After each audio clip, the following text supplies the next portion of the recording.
لك افتح المايك.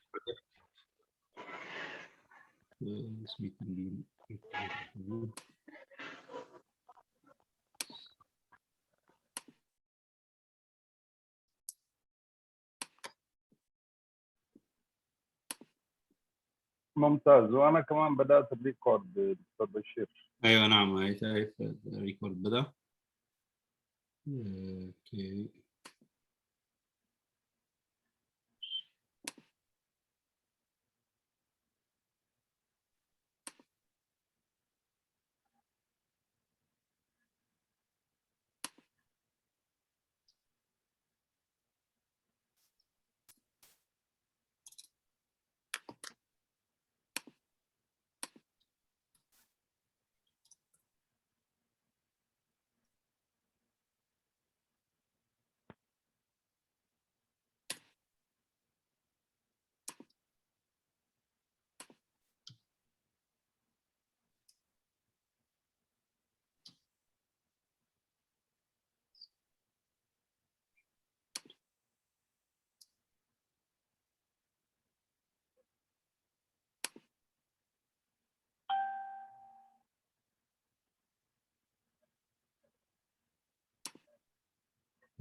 مرحبا، الآن احنا على اللايف.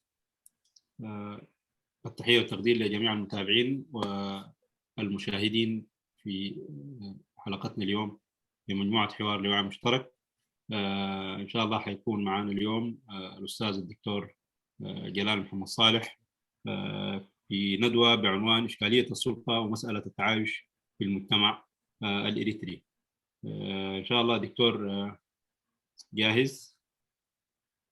مرحبا تختاتلتنا زمدك تختاتلو دلهم حبراوي نقحت حبراوي زيتين حضر. زيتين حبراوي نقحت واصلة. طيب أستاذ أمين. طيب مرحبا السلام كلكم عزين سنة أبزينا يزوم باللكم يكون ولا تم بفيسبوك كتاتلونا لهم معلتي بروفيسور دكتور جلال الدين محمد صالح أجم سلطانا قداي حدير كامن بارنا بحرسة إسراء بزبلار في نايلو معلتي سمينار في ماركم قريبنا لنا انكو عبد الحمد مساءكم وبمجمع رياض ماني دكتور جلال الدين انكو عبد الحمد مساءك. تفضل الشيخ. يا مرحبا. وأذكر أيضا إنه الناس الحاضرين معنا في الزوم يا ريت لو قفلت المايكات عشان ما نعمل تشويش للضيف. وأيضا أذكر أنه إن شاء الله اليوم سيكون معي في إدارة هذه الحلقة الأستاذ أمين جابر والأستاذ قرماي زمكيل. يتفضل دكتور جلال كمدخل، أول تعريف بسيط عنك وبعد ذاك أدخل مباشرة. تفضل دكتور جلال. بسم الله الرحمن الرحيم، وصلى الله وسلم على نبينا محمد وعلى آله وصحبه أجمعين. أما بعد، فأنا اسمي معلش المايك قفل دكتور جلال، معلش المايك قفل. نفتح المايك. أيوة معلش تفضل. بسم الله الرحمن الرحيم، وصلى الله وسلم على نبينا محمد وعلى آله والأنبياء من قبله صلى الله عليهم جميعا. أنا اسمي جلال الدين محمد صالح، من مواليد كرن. عشت في كرن ودرست في كرن، وبعدين عام 74 في سبتمبر غادرت مدينة كرن إلى المملكة العربية السعودية، ودرست في المملكة العربية السعودية، وتخرجت في الدراسات الإسلامية من الجامعة الإسلامية بالمدينة المنورة. وبعدين الأقدار ساقتني إلى بريطانيا من عام 94، وعشت في بريطانيا. وتاريخ السياسي، أنا كنت عضو في الاتحاد الإسلامي لطلبة إريتريا، وبعدين عضو حركة الجهاد الإسلامي الإريتري سابقا، عضو مجلس الشورى في الحركة ومسؤول مكتب الإعلام الخارجي. وبعد ذلك بعد ما حدث في الحركة الإسلامية وأنا استقريت في بريطانيا، كنت أحد المؤسسين للحركة الفيدرالية وعضو اللجنة المركزية في الحركة الفيدرالية، والآن إنسان مستقل فري، أعمل في أنشطة سياسية مختلفة، وحاليا أنا رئيس مجلس شورى رابطة علماء إريتريا، وأعمل من خلال نشاطها. وشكرا لكم. طلب مني أن ما أدري أنتم حتترجموا هذا؟ يفضل أن يترجم. لا قرماي أكيد أخذ المقدمة. أستاذ قرماي، المايك مقفول عندك؟ المايك مقفول. اوكي، بمجمرتا دحر سلامتا شمي دكتور جلال الدين محمد صالح، تولد بوتا كرن سقاب 74 أب كتما كرن نيرة كابو جن كونتات نب سعودية قصو دفي إننا مالتيو أب سعودية دما تمرتي كسيلة أب إسلاماوي يونيفرسيتي أب سعودية أب إسلاماوي تمرتي بدكتورنا تمرقة كابو مالت أبز وان زي أبتبيز نبر أوان أبال محبر تمهارو هبراوي تغلال محبر تمهارو نيرة كم أون بدحريو أبتي إسلاماون قصقاس كم أبال بايتو نايتن قصقاس نيرة تسعان أربعة دحر تسعان أربعة عبد الإنجليز مسيحال دحر عبد الإنجليز ممساي وين كاب مسرتي فيدرالاوي من قصقاس ديمقراطيا فيدرالاوي من قصقاس إرترا نيرة أبال ناي وصاب ناي زينا حلافي ونيرة كاب ونميو كاب بدحريو دما كم ناسا بوليتيكا وتنقساقسا ينقساقس كم أون أبال علماء إسلاماوي فليطان وعلماء إسلاماوي إرتراوي محبر أبالو خوينا خا ينقساقسا لخو بزوان زي. طبعا أنا كنت الإعلام الخارجي في الحركة الإسلامية الإريترية، مش في الحركة الفيدرالية. هو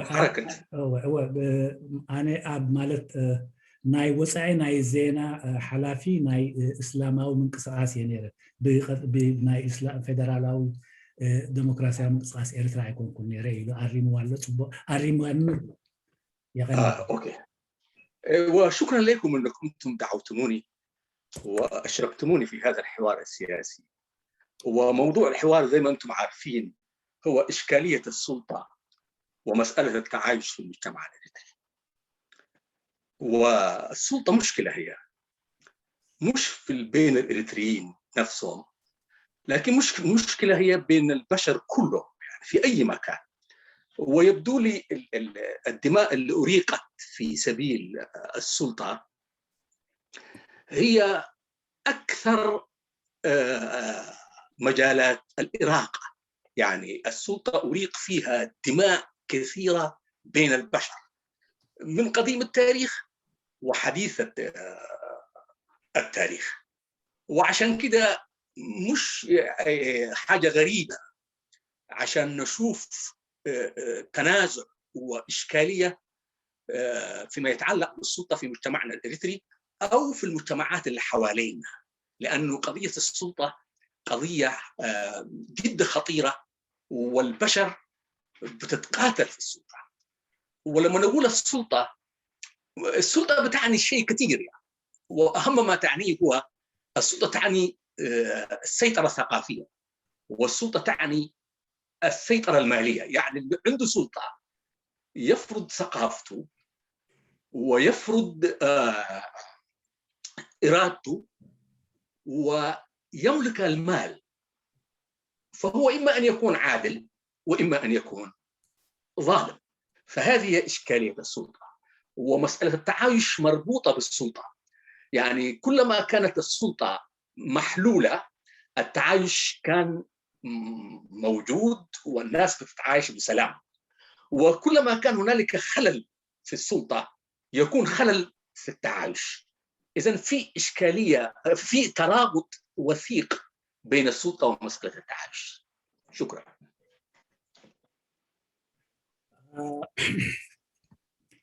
بمجمرتا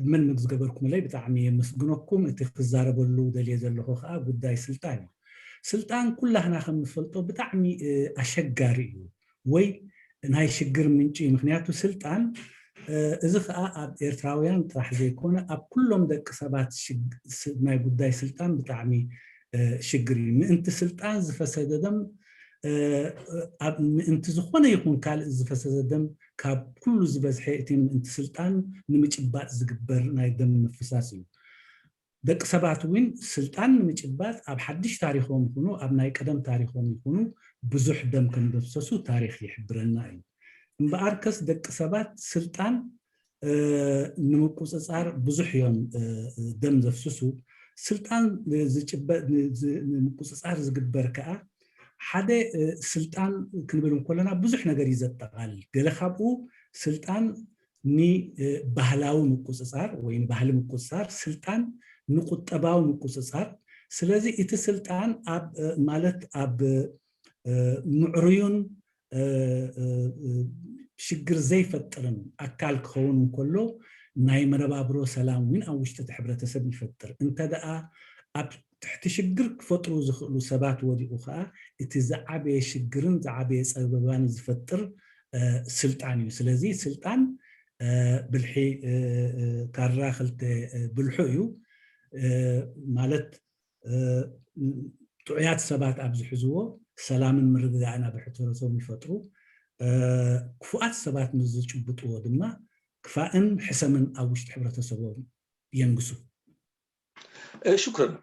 والسلطة إذا عايزين نعرفها، إذا عايزين نعمل لها definition تعريف السلطة هي نفوذ جهة ما على جهة ما وفق توافق بين الآمر والمأمور. سلطان انت دعا كنقلصو خينا قال أكلات قبل كالوت أكلات زلوهم مقصصار وقبل عليهم زلوهم قبل عليهم زلوهم حيليو نسبخال الزراربا قال أكل قبل علي قال أكلات زلوهم ويكا قال أكل ناي قال إن خالوت أكل أبتحتيو نايم إزاز زلوين أمونغو أزستن تأزستن زلو زمدن ناي سلطان مالك أيوة وفق عقد وفق زد ما بمسرة كيدان وبمسرة وعلك أي خو إذن عندنا لما نتكلم في السلطة عندنا آمر وعندنا أمر وعندنا مأمور وعندنا شرعية الأمر والآمر. سلازي سلطان كنولن كلنا بحاجة وجن أزازي الله بتخال عيشنا كأزازي الله أمونغو أزازن تأزستن حقاولنتان. لكن في موجود أمر تأزازن. تقرين جان كاتب لاي سلطان يقول أمر وأمر ومأمور أزازن إذن تأزازن. أيوة أزازن إذن تأزازن. أيوة أزازن إذن تأزازن. إنتاج اليوم إيش اللي يحتاج له؟ يحتاج له الشرعية بناء على ماذا أمتثل أنا وبناء على ماذا تأمر أنت وبناء على ماذا يكون الأمر أمرا شرعيا. لازم يكون هنالك عقد، لازم يكون هنالك اتفاق، لازم يكون هنالك شرعية، هو ما يسمونه بالشرعية. سلازي أمونغ أزازن أمونغ إذن تأزازن بمنتاي مسرتي أزازي نتأزازي إززو ردلو قبل علي ويز إززو ናይ ግድን ነዚ እዚ መሰረት ዝኸውን ሓደ ሕጋዊ ነገር ኣሎ إذن أي أمر أو أي أمر يصدر من غير عقد شرعي يعتبر غير شرعي يعني سلطة غير شرعية سلازي زخونه ازي كاب حدا أزازي ناب تأزازي زخيد بزي حقي انت دا خينو زي حقاون زي فتحاون يخون فعندنا سلطة الأب على الابن هذه سلطة معترف بها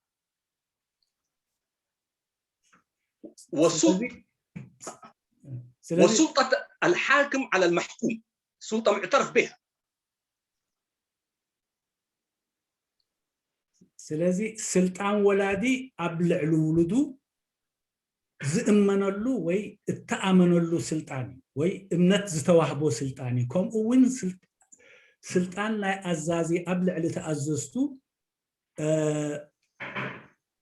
امنت زتقبرلو وي زتأمنلو سلطاني لكن في ذات الوقت الأبناء في داخل البيت وهم تحت سلطة الأبوين الأبوين عندهم سلطة على الأبناء إلى حد معين من العمر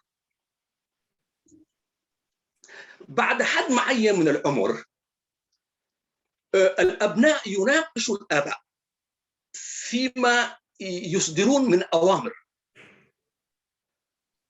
وبناء على هذا تكون إدارة الأسرة وتكون إدارة الأب للأم والأم للأب والأب والأم للأبناء وحقوق الأبناء نحو الآباء والآباء نحو الأب يعني هي عبارة عن واجبات وحقوق متداخلة بين كل الأطراف وفق عقد الزوجية اللي هو عقد الزوج والزوجة الزواج بعقد الزواج إذن في عقد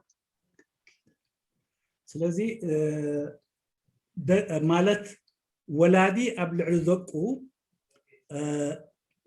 تأزاز وي حلافنت على أبلع ليهم تأزاز ينبر جن إزي أمونجوزهم كلته أمونجولدون ولادن دلون توسنا عدمه أبز توسنا عدمه توم دكي عبيوم أمونجو إزي سدرابيت إزي ناي كوفيل كان ناي مزرابن حسب ناي ملواتن يركب سلازي أمونجوهم زخيد كل جزيء أمونجو تمثلاتهم من جبؤاتهم من الناتا مايتو كاببونا بدز خيد كابدنا ولود زخيد كولدون ناولاديتون ناولدون زملس أمونجو بسممع كل نجار يخون نزس ممع زي زجاز أني إتي نايتي سدرابيت نايك الكيدان سممع يزجازو جيد اللي السلطة لو جينا في تاريخ أوروبا المعاصر أو أوروبا الحديث يعني ورجعنا إلى عام 1648 اتفاقية وستفاليا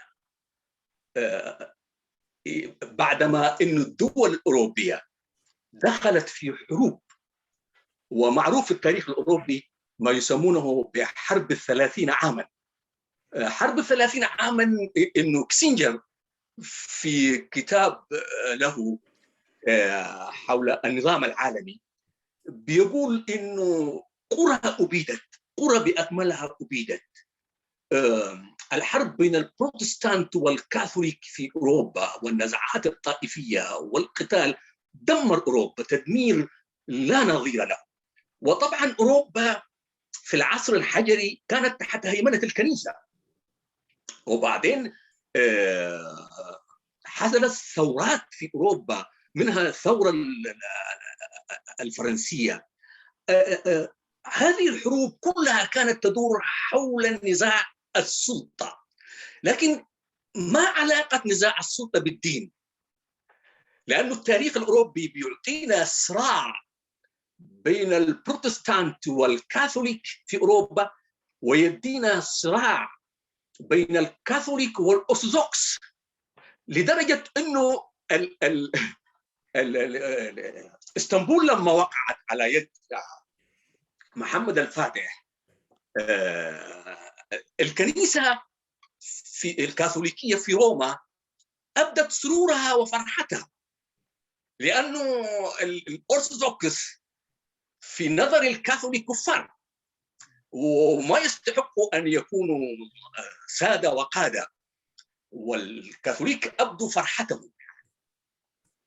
ولما الثورة البلشفية اللي هي سنة 1917 ثورة لينين في موسكو، وهي ثورة ماركسية إلحادية، لما سيطرت على موسكو وهدمت وسيطرت على أزالت حاربت الأرثوذكس في موسكو، الكاثوليك كانوا مرتاحين من هذه القضية.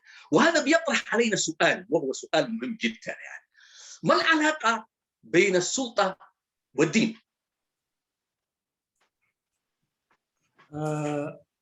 ኣብ ኤሮጳ ማለት ኣብ 1648 ድሕሪ እቲ ናይ 30 ዓመት ውግእ እቲ ናይ ዌስትፋልያ ስምምዕ ዝዝከር እዩ። ኣብዚ ክዝከር ዘለዎ ኣብ መንጎ እቲ ሃይማኖታት ማለት ኣብ መንጎ ካቶሊክን ኦርቶዶክሳዊ ፕሮቴስታንት ውግእ ነይሩ። ስለዚ እዚ ውግእ እዚ እውን ብዙሕ ነዊሕ ዝኸደ ውግእ ኮይኑ፣ ስለዚ ኣብዚ ክንሪኦ ዘለና መሐመድ አልፋትሕ መሐመድ ንኢስታንቡል ኣብ ዝሓዘሉ ንገዛእ ርእሱ እቶም ካቶሊካውያን ብጣዕሚ ተሓጒሶም፣ ምክንያቱ እዚ ንገዛእ ርእሱ ፕሮቴስታንት ኣብ ስልጣን ክመፁ ይደልይዎም ስለ ዘይነበሩ ካብ ሃይማኖት ወፃኢ ወይ እውን ከም ኣምለኽቲ ስለ ዘይርእይዎም እዚ ብጣዕሚ ሓጊዞም። ካብኡ ቀፂሉ ክንሪኦ ዘለና ብ1917 ናይ ቦልሸቪክስ ናይ ሌኒን ሰውራ ኣብ ሩስያ ምስ ተዓወተ ኣብቲ ልዕሊ እቶም ኦርቶዶክስ ብዙሕ ፀገማት ይፈጢሩ ወይ ኣብ ልዕሊኦም ናታቶም ኣብ ልዕሊኦም ዝተኻየደ ወፅዓ ወይ ምውሳን ነይሩ። ኣብዚ እውን እቶም ካቶሊካውያን ብጣዕሚ እዮም ተሓጒሶም፣ ምክንያቱ ሕጂ ኣብዚ ክንሪኦ ዘለና እንታይ እዩ ዝምድና ኣብ መንጎ ስልጣንን ኣብ መንጎ እምነትን ዘሎ ስልጥና ማለት ዘሎ ዝምድና ንምርኣይ ኢለ እየ ዘምፅኦ ዘሎ። اسطنبول بالمناسبة ما كانوا فيها البروتستانت، كانوا فيها الأرثوذكس والكاثوليك، إنه ارتاحوا لانهيار الأرثوذكسية في اسطنبول. ኣብ እስታንቡል ኣብቲ እዋንቲ ፋትሕ መሐመድ ክሕዞም ከሎ እቶም ኣመንቲ ኣብቲ ቦታት ዝነበሩ ኦርቶዶክስ እዮም ነይሮም። ስለዚ ኣብዚ እውን እንተኾነ እቶም ካቶሊክ እቶም ኦርቶዶክስ ካብቲ ስልጣን ወይ ኣብ ልዕሊኦም ኣብዚ ክመፅእ ኣብ ዝኽእል ነገራት እዩ እቲ ካቶሊክ ቤተክርስትያን ወይ ካቶሊካውያን ሓጎሶም ዝገለጹ። طبعا هذه الإشكاليات كلها وهذا الصراع كله، الأوروبيون فكروا في قضية حل السلطة، حل مشكلة السلطة، فاعترفوا بالدولة القطرية الحديثة، يعني الدولة القطرية الحديثة، الدولة ذات الحدود، ووصلوا إلى نتيجة أن المذهبية الدينية يجب أن تكون معزولة عن السياسة، معزولة عن الدولة. يعني ليعتنق الإنسان أي دين عايز يؤمن به، والدولة تكون دولة هم سموها سيكولاريزم، الدولة العلمانية، وحنتكلم في قضية العلمانية أيضا، السيكولاريزم يعني. وأصبح الدين بالنسبة لأوروبا شيء منبوذ ومشكلة وغير مفهوم، وحاربوه جدا، وحدث فراغ، فجت فلسفات ملأت الفراغ. عندنا فلسفة كارل ماركس الإلحادية اللي سيطرت من 1917 في موسكو فيما يسمى المعسكر الاشتراكي إلى ظهور غورباتشوف في الثمانينيات وانتهاء المعسكر الاشتراكي. حلوا مشكلة السلطة بهذه الطريقة. أيوة. እዚ ኩሉ ግጭት ድሕሪ እዚ ኩሉ ግጭት ሓንቲ እቲ ሃገረ መንግስቲ እንብሎ ወይ እውን ብውሱን ዶባት ዘለዎ ዝፍለጥ መንግስቲ ኣብ ኤውሮጳ ክፍጠር ተኻኢሉ እዚ ድማ እቲ ሓደ ዝገበሮ ነገር እንተዳሃልዩ ፖለቲካ ካብ እምነት ፈላልዩ ፖለቲካን እምነትን በበይኖም ከም ዝኾኑ ተገይሩ ኣብዚ እውን እቲ ድሒረ ክዛረበሉ ዝኽእል እቲ ዕልማናዊ መንግስቲ ዝብል መፅኡ ማለት እዩ ካብዚ ቀፂሉ ንገዛእ ርእሱ ኣብ መንጎ እዚ እምነትን ኣብ መንጎ እቲ ፖለቲካን ዝነበረ ናይ ነዊሕ ግጭት ንገዛእ ርእሱ ካልኦት ፍልስፍናታት ክመፁ ክኢሎም ካብዞም ፍልስፍናታት እዚኣቶም ማሕበራዊ ፍልስፍናታት እዚኣቶም ማለት እቲ ኣብ 1917 ብሰውራ ናይ ፀጋም ሰውራ ብስታይ ዝተረኣየ ኣቐድም ኣቢሉ ብካርል ማርክስ ዝተጀመረ ፍልስፍና ዴሳዊ ፍልስፍና ተራእዩ ማለት እዩ ኣብ ሶቪየት ሕብረት ከዓ ዓንቢቡ ስጋብ 1980 ናይ ጎርባቾቭ ምምፃእ ኣብ ስልጣን ድማ ነይሩ ድሕሪ 1980 ከዓ ተበታቲኑ ነበረ ኮይኑ ዴሳዊ ደንበ وطبعا نتيجة لهذا الصراع كله ظهرت نظريات سياسية في حل إشكالية السلطة. مثلا الماركسيين طرحوا قضية تقرير المصير للقوميات. إنه كارل ماركس طرح إنه السلطة تكون محتكرة للعمال والملكية الفردية ممنوعة وتكون ملكية الدولة والدولة هي دولة العمال وطرحوا مشروع اسمه تقرير المصير لدرجة الانفصال من الدولة يعني. جاك روسو قبل كده ظهر وطرح قضية العقد الاجتماعي. أيضا طرح حل الدولة الفيدرالية.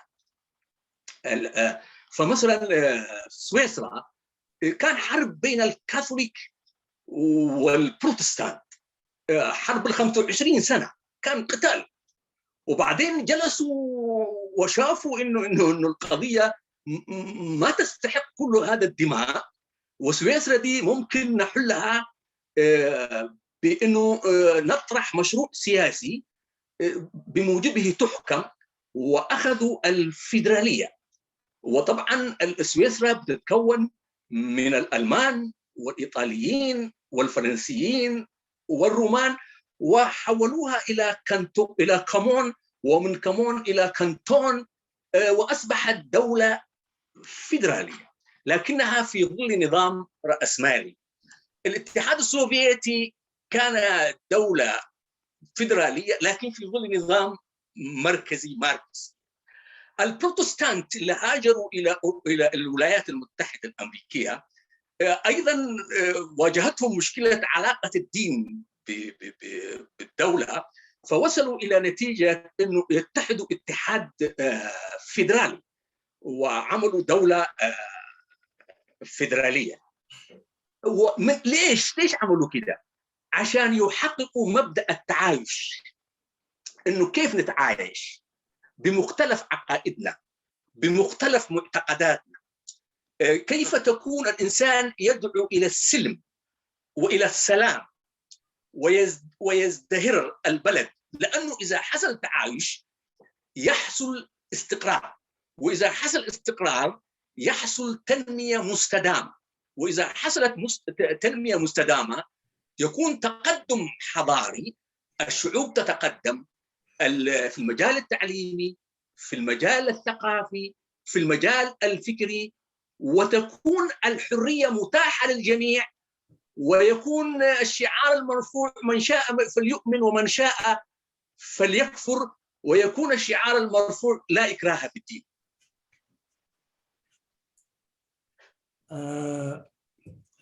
أبزي مالت ድሕርዚ እዚ ኩሉ ግጭት ብወገን ፖለቲካን እምነትን ዕልማናውነትን ኢልና ነርና ኣብዚ ብዙሕ ስነ ሓሳብ እዩ ተራእዩ ማለት እዩ ብዚ እዋን እዚ እቲ ማርክሳዊ سنة حساب مسيو نسوين مسر رئيس وساني زقمت أي نيرو كم أون بحث أبكند بحث تاواننت ناي حبار واننت مأكلنت نايتي دولة زي بوجن ماركس كز مسألة سنة حساب كون كله بعد جون جاك روسوين فدرالاوي سرعات زبل يوتي زمسألة مخنياتو أبزين جزء أرسو كذكر دلو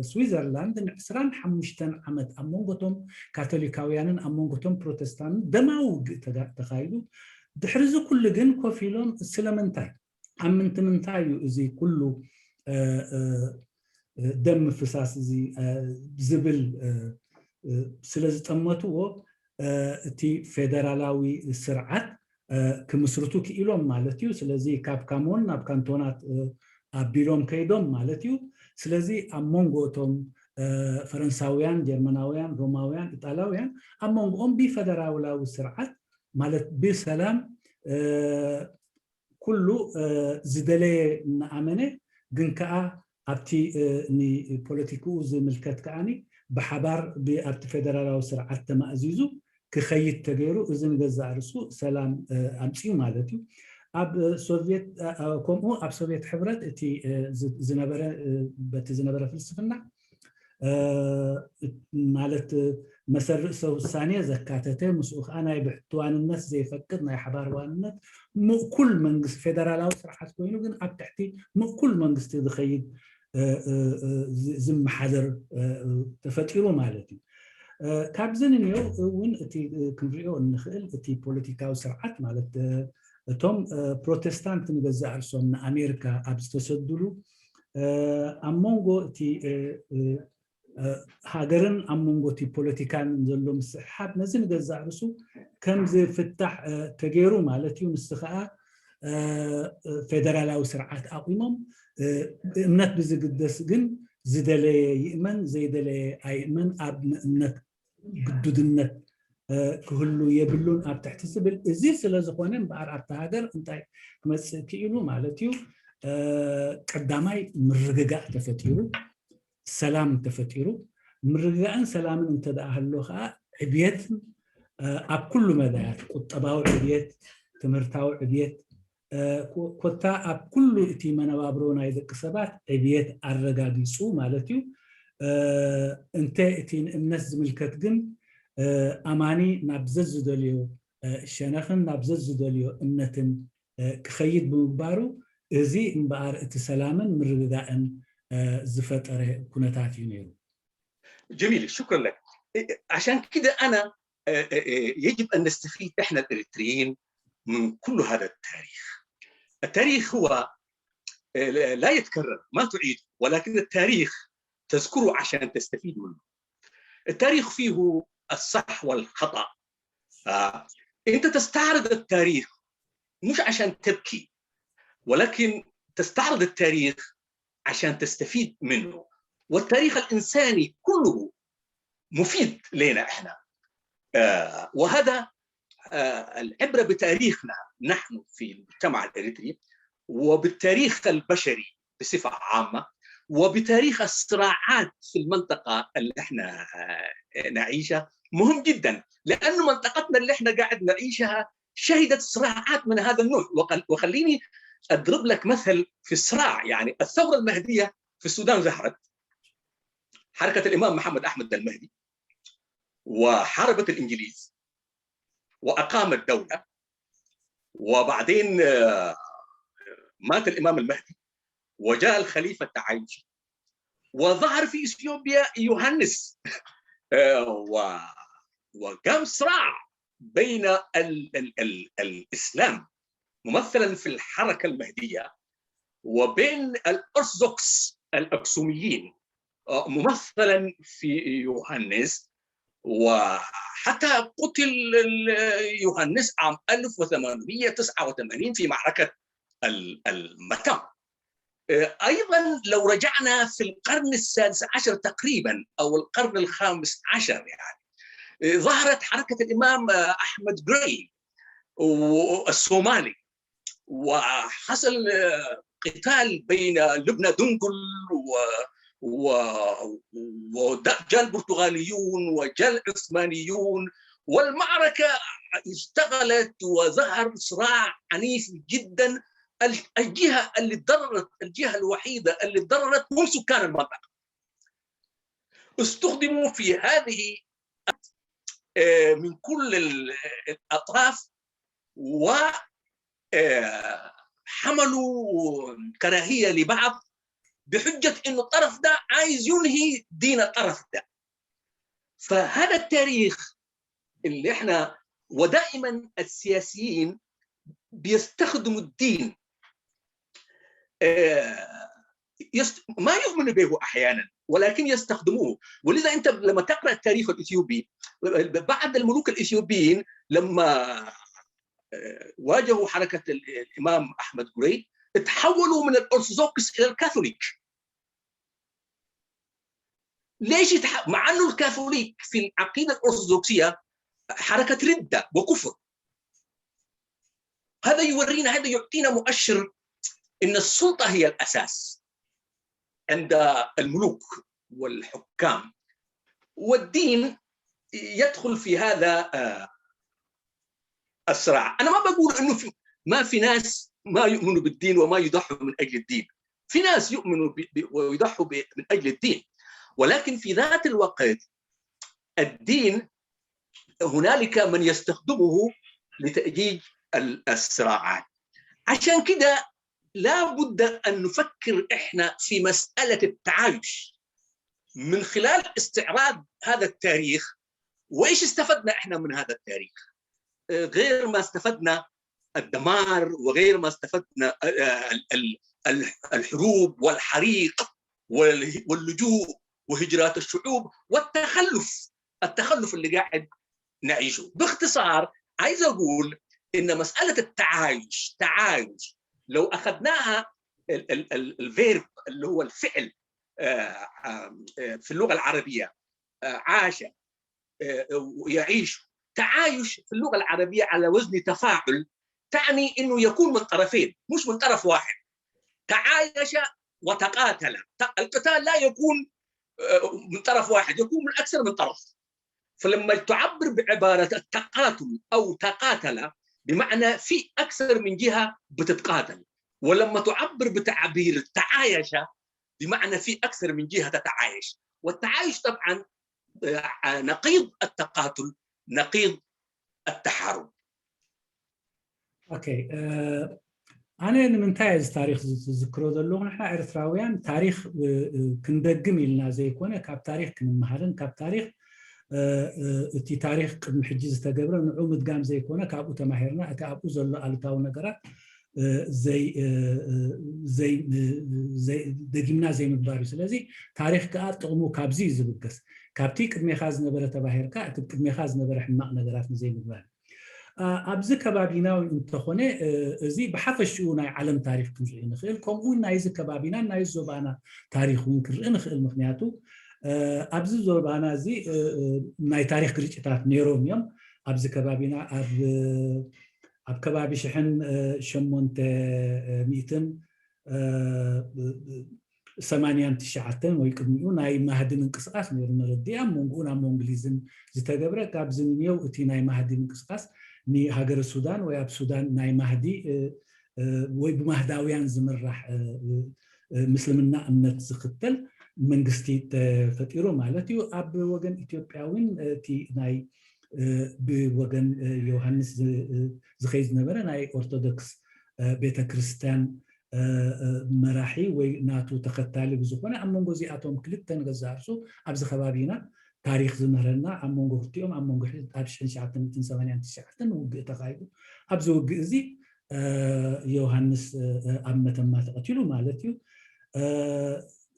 أب عسر شديش تكفل زمان من تخونه إمام أحمد قران وصومالاوي إمام أحمد قران أب إثيوبيا أزتقبره ويبز زوبانا أزتقبره تقلال له نير أبزو إذن جزارسو كلتنا يقدام حالتات نيرهم مر أسماناويانا برتغاليانا أو وشت زي كلتيو زتخايدة ووشت زو جنات زتخايدة وج إتي عبي واجاز خفلة إتي نباري نايز بوتا زي تقماتي نايز بوتا ازي نزي تختلون دلي مرحتي ناي إثيوبياويان مالت كاب نتيكم كاب امنت وسع زريو زنبرو ناي كاثوليكاوي بيت كريستيان ناي كاثوليكاوي بيت كريستيان امنت ناتو تختلتي كوينم سلازي ابزي حدا زملاختنا وي زرينا نغر انت داليو اتسلطا اتامنت زي كونه مسرت نايزوم نغاوس وي نايزوم مرحت تزياتهم اتسلطانو مخالفت مسرتي زرينا ازي سلازي نسوم امنت كندتي واغا زهبو ايكون يزبل زلخو ግን ከአ ጨርሸውን አምኑን ማለት ግን አይኮነን እንባር እዚ ካብ ኮነ እቲ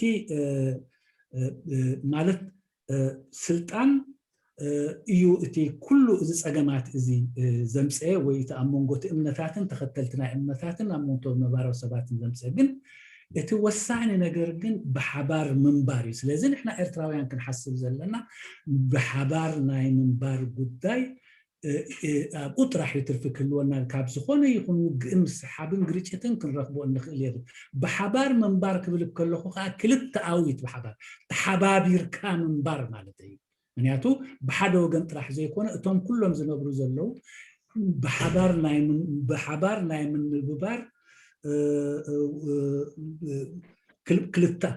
ክልተ አውሸነኽ ኮይኑ ዝለዋወጡሉ እንካን ሃባን ዝብሉ ዓይነት አነባብራ ማለት مخانوين كنجنزب يجبا ايوه بالضبط يعني الان خليني انا احاول بالمفردة التجرينجاوية اذا كنت بقدر وانت بتكملها يعني لما يقول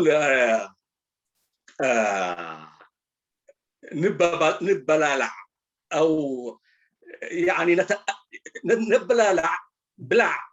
نبلالع بلع بس هاي تبلع نبلالع ابلع عني وانا كمان ابلعك يعني الاثنين مع بعض زيها مساله التعايش مش طرف واحد تقول دكتور نقالالس يعني لو نبلا لا ناكل بعد حسكون خلاص فلذلك نقالالس تبالغ ايوه خلاص انا بالمناسبه التجرينجا بتاعي حنكاشي ما هياش تجرينجا يعني لان اولي ليست لغتي اللي اتكلم بها انا اتكلم انا بالتجرايت وبالعربي لان هذين اللغتين هم لغتي والتجرينيا هذه لغه اريتريه هي مثلها مثل اللغات الاريتريه فلكن ثقافتي فيها محدوده يعني زي فاتفتويتا فتوي ايوه فاتفتوي فتي اللي هي المحبه ونتفاتي تحبني انت واحبك انا لكن ما يكون الفتي الحب من طرف واحد الحب من طرف واحد حب فاشل عشان كده التعايش من طرف واحد تعايش فاشل لازم الاثنين يكون عندهم إرادة وممارسة لمسألة التعايش إذا كان التعايش بهذه الطريقة يثمر نتائج زي ما الفتي الحب لما يؤدي إلى الزواج بين الطرفين يثمر الأبناء يثمر تكوين الأسرة يثمر الاقتصاد القوي للأسرة يثمر الازدهار للأسرة نعم سلازي بحصر زبالة انتاي دلو معرض اليت بخلطي وشانخات معرض اليتن تكبارن ناي حبار من بارك هلو معرض اليتن تكبارن نعم الآن أنا عايز آتي لحاجة اسمها إريتريا قبل ما أتكلم في إريتريا خليني أطرح سؤال على إنه هو خليني يكون السؤال ده هو المدخل يعني. وهي قضية الوطن من في الأول الوطن أم المواطن وأرجو أن لا يكون هذا السؤال هو السؤال البيزنطي الديك البيضة أم الدجاج أريد أن أسأل هل الوطن هو الغاية والمواطن وسيلة ولا الوطن وسيلة والمواطن هو الغاية؟ قد يبدو هذا سؤال فلسفي لكن في النهاية إنه الوطن لا يمكن أن يستغني عن المواطن والمواطن لا يمكن أن يستغني عن الوطن وفي ازدهار الوطن ازدهار المواطن وفي سعادة المواطن سعادة الوطن. إذن لا ينبغي أن نفهم الوطن هو شيء مقدس هكذا كالإله أو الصنم الذي نسجد له ونذبح له وننتحر في سبيله ونموت وبعدين ما نحصل منه شيء يعني. ما فائدة وطن لا أجد فيه ذاتي ولا تجد فيه أنت ذاتك؟ ماذا يعني هذا الوطن بالنسبة لك؟ كل وطن لن يكون في ذاته سعيدا ما لم يكن كل المواطنين سعداء في هذا الوطن. مالت حجي ناب إرترا وي بزعب إرترا خزاربية جم حتى كقمت هاجر دو وي ود هاجر وي إتهاجراوي أينا يوم يقدم تزبط زبر حتى نجزارسو مالت انقاق حودو درهوي درهودو انقاق حوز مسل فلسفناوي حتى يجن كأ كرئ زلوي كلتياتهم أقدستيهم هاجر انتزيلو ود هاجر وين أي هلون ود هاجر انتزيلو وين هاجر وين أي هلون وقاخ نبل انتخالنا جن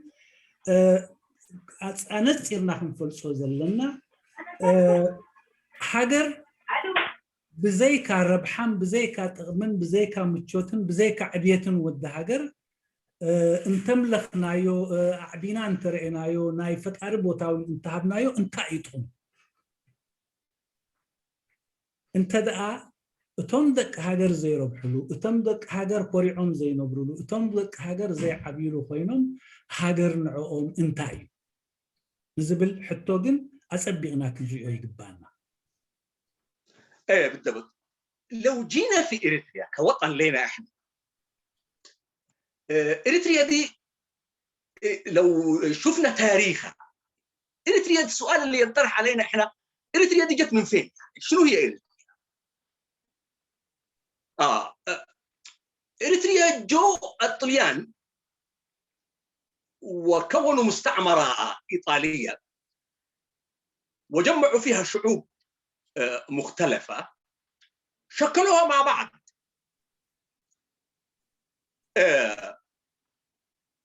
لكن سؤال الشعوب دي قبل ما يجي الطليان وقبل ما يجي العثمانيون وقبل ما يجوا البرتغاليون قبل ما تجي هذه القوة الشعوب دي كانت ايه؟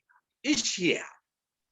أنا ما عايز أدخل في عمق التاريخ لأنه هذه قضية ثانية هي ما أن الزمن ضيق، لكن عايز أقول إريتريا دي تكوين بتاع المستعمر زي ما كون المستعمر بقية الدول الأفريقية اللي دخلها اتكونت الدول هذه كلها الموجودة في المنطقة هي صنيعة الاستعمار. السودان كونه الإنجليز، يعني باختصار الحركة الاستعمارية الأوروبية لما الأوروبيين لما حلوا مشكلتهم بعد اتفاقية وستفاليا عام 1648 وجاءهم الاستقرار فكروا يعني في الزحف نحو الآخرين عشان يسيطروا في شعوب أخرى من أجل مصالحهم، وظهرت حركة الاستعمار. الفرنسيين والإنجليز والألمان كمان حاولوا والطليان كلهم هذول تحركوا نحو شعوب أخرى.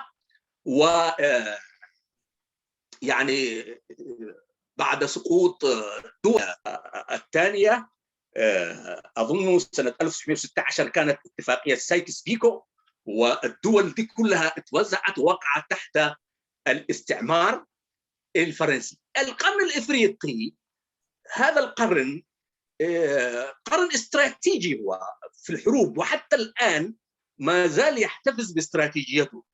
طبعا جت قوة استعمارية الإنجليز الفرنسيين الطليان وتنافسوا فيما بينهم، اتكونت جيبوتي.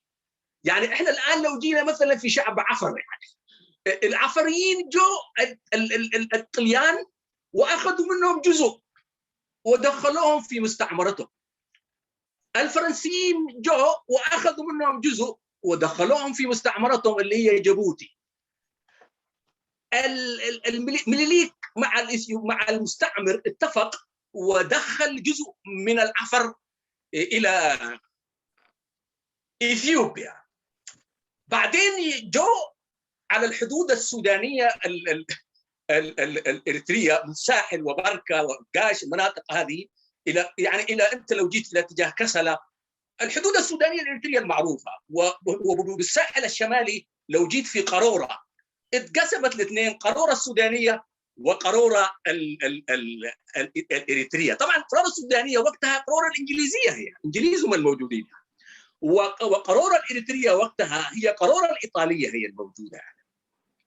والانقسام اللي كان في اتجاه علي قدر او تسني، الحدود الاريتريه السودانيه بهذا الاتجاه كانوا الانجليز يعني.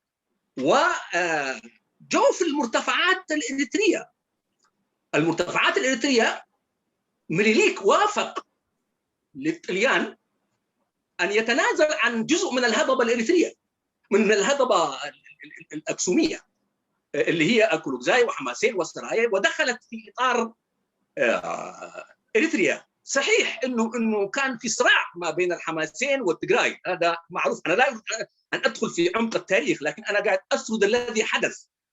وليش عمل كده مينيليك؟ عمل مينيليك كده لانه لما قتل يوهانس في المتمه، هذه قضيه تاريخيه لكن لا عشان تهمنا لازم نذكرها، يعني انه لما قتل يوهانس في المتمه، راس منقشه ورأس اللولة حاولوا يواصلوا المعركة، فمينيليك اتحالف مع الطليان وقال لهم مقابل أنا اتنازل من أكولوكزاي وحماسين وسرايا تضمونها لمستعمرتكم أنتم، أشترط عليكم أنه ما تدعموا رأس منقشة ورأس اللولة، وتعترفوا بي أنا نقوس نقست لإثيوبيا، وفي ذات الوقت تدعموني من أجل أن أضم هرر إلى مملكتي يعني، ويزيل الممالك اللي كانت هناك ويكون هو ملك الملوك. والطليان وافقوا معه، وافقوا له، وكده اتكونت حاجة اسمها مستعمرة إيطالية. بعدها أصدر الملك الإيطالي في عهد موسوليني مرسومه، وسمى هذه المنطقة، هذه المستعمرة، سماها إريتريا. إريتريا دي إيش هي؟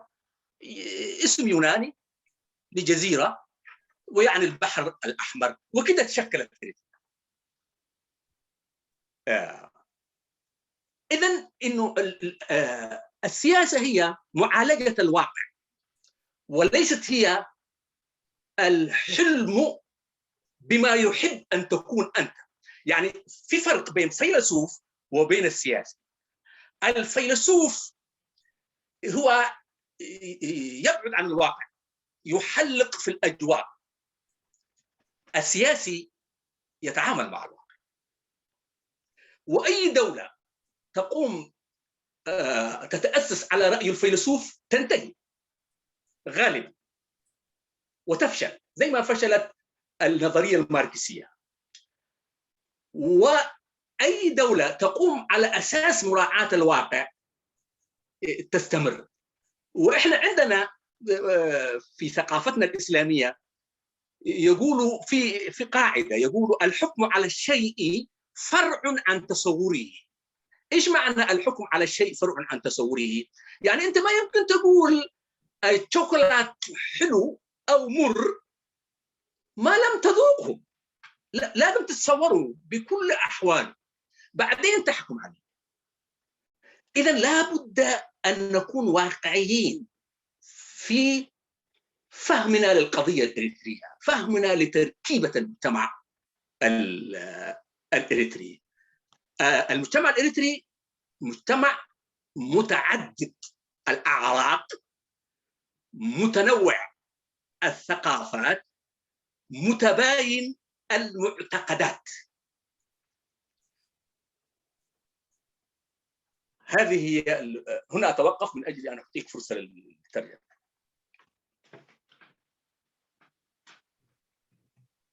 أوه، بس كانت طويلة هي. ايوه كانت مقطع طويل وانا اسف جدا يعني لكن تختصرها يعني هجينا بإيرترا كنمسي إيرترا كاب أمصاصا مالت كاب شحن 889 كاب إليان تفاجن إذا كنبحال إذا كنبلم كلنا تفعلوا أحزاب أب إيرترا أينبورون مالت أيلم مت إليان منبارو وين قدمي عثماناويان وي تركاويان إلنا نصوعون وين بورتغالاويان كنزوم جزاءت زي أتوم توم أحزاب أبز بوتا زي يقمطوا نيروم يقمطوا نيروم يوم إذا كنا بنتكلمنا مالت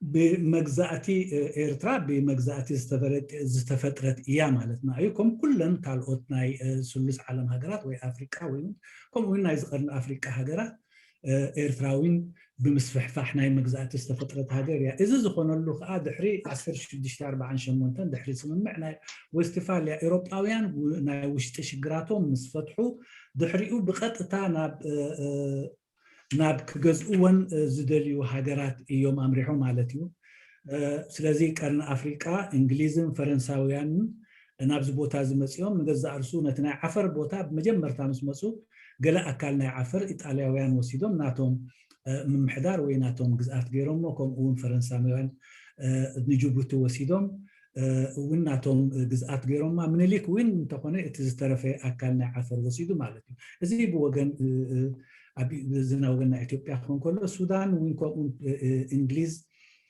مالت ناب السودان بحلم ساهم زي كبابتات نايب على الكرورة زلوا نجزء أرسو متحت ناي أب كرورة أنت دارينا كرورة ناي السودان له كرورة ناي إيرترا له كم وين تي ناي باركا كوتا تي حدود أمونغوتي إنجليزن طليانن أبزك أبتي ناي متحت سنة حتى فتيرو مالتيو أبكسان تدارينا مالت أكولوجزاي حماسين سرايا ذي أكل نايتي أكسماوي سرعات وي كوينو كخيط سنيحو جن مالت دحري ناي يوهانس مسعارن هاسين ليك ناب سلطان ممصاون مالت اتي ناي اب تحت من محدارنا يوهانس زنبره منغشان راس አሉላን ክቅጽልዎ ይደልዩ ስለነበሩ ኣብዚ ምኒልክ ኣብ መንጎ ኣትዩ እነዚህ ቦታታት እዚ ንጥልያን ክገድፈሎም ግን ንሳቶም ከዓ መንገሻን ራስ መንገሻን ራስ አሉላን ክሕግዙ كم زي بلون بو أبيلو خا نسون بسنجستنا إثيوبيا مخانو كأمنلو كم وين حرر نعو نخجدف أبزي تسامي عم زي بعر تي جزءات ناي جزءات كليان ناي إيرترا جزءتي جيرو تاريخو مالتيو حجي أبزي كنريو زلنا كل جزء أب بوليتيكا كوننتن ودعنتن زرعني بوليتيكا امبر كم فلسفنا اتحساب اقدمو جزء نايت حساب وين اتحساب نخو تكبر زنقساقس زي كونه انتاي دا نتي ودعنت رعيمو اتي زخيديو بوليتيكا سلازي امونغوزوم كلتي ناي فلسفنان امونغوتي بوليتيكا اتي زلون فيلي ازي اتون سلازي نحنا وين انتخونه ارتاوان ابزوان زنبار ود بوليتيكا ببوليتيكا متقولنا ود عويان كنكون يقبعنا سلازي إيرترا ناي بزحات أحزاب بزح تستفعل على بزح بتاسم نابرو ناي بزح بهلتاتن ناي كلت امنتاتن هاجر يا ازود النتزي كنفلطون ازود النتزي كنرقبنا بوليتيكا ابزود النتزي زتقبلن نزود عزمتزني زرع من كون يقبل. شكرا. It's not just for two believers. يعني عندنا حتى الوثنيين اللي ما عندهم دين. هؤلاء مواطنين هم.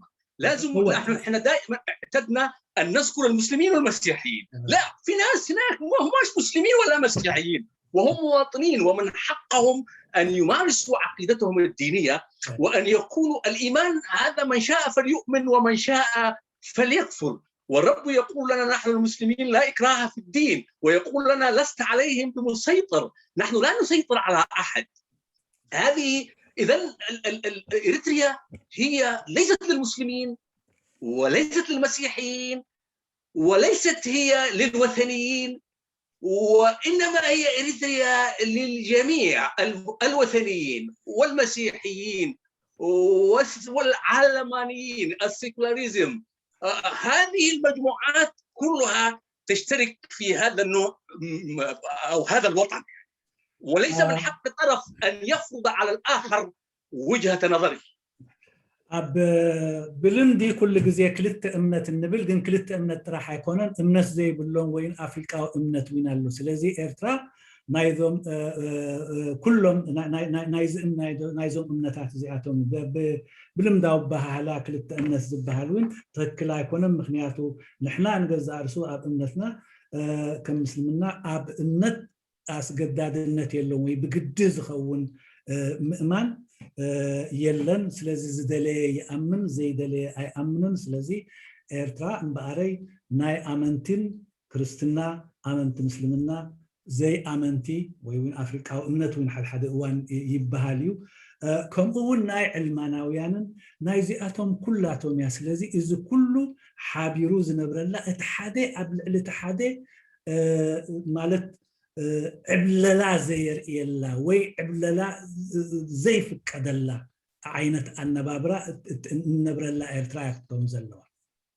إذا الشعب الإريتري بتكوينه المتعدد، الفترة النضالية اللي استمرت من 61 عام 1961 أو إذا رجعنا إلى الوراء لفترة تقرير المصير بعد هزيمة إيطاليا سنة 1941 ودخول الحلفاء بقيادة بلانت اسمه لا أذكر اسمهم، اللي دخلوا أسمرة، دخلوا إريتريا وأصبحت إريتريا تحت الانتداب البريطاني. تشكلت حالة من إرادة التعايش بين أبناء المجتمع الإريتري، يعني تكونت حالة من إرادة التعايش. يعني هذه المجموعة اللي جابها الاستعمار الإيطالي اتكون عندها شيء اسمه أنا أسميه إرادة التعايش، يعني أنا عندي إرادة عشان أعيش معك.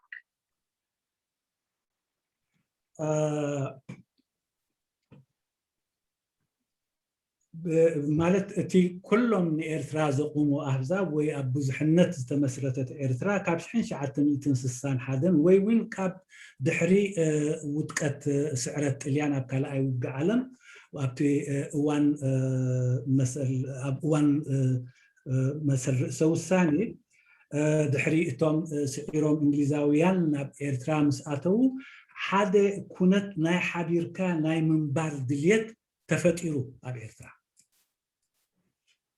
نعم، الثورة الإريترية عمقت إرادة التعايش، وجميع أفراد المجتمع الإريتري بمختلف جهات، المرتفعات والمنخفضات، المسلمين والمسيحيين والوثنيين وغيرهم، كلهم اشتركوا في بوتقة واحدة وقاتلوا العدو واستطاعوا أن يهزموه سنة 1991. ودخلت الثورة الإريترية بقيادة الجبهة الشعبية لتحرير إريتريا، دخلت أسمرة، وكان انكسار العدو الإثيوبي الذي قاتلناه 30 عاما وضحينا في سبيله وفقدنا الكثير من أحبابنا ومن أبنائنا وتشردنا. هذا الإنجاز التاريخي العظيم تكلل بنجاح عام 1991 حين دخلت قوات الجبهة الشعبية لتحرير إريتريا الأراضي الإريترية إلى أسمرة، والشعب الإريتري كله يصفق، والشعب الإريتري كله يفرح، والشعب الإريتري كله منبهر بقوته ومزدهر وفرحان، وتحقق الإنجاز.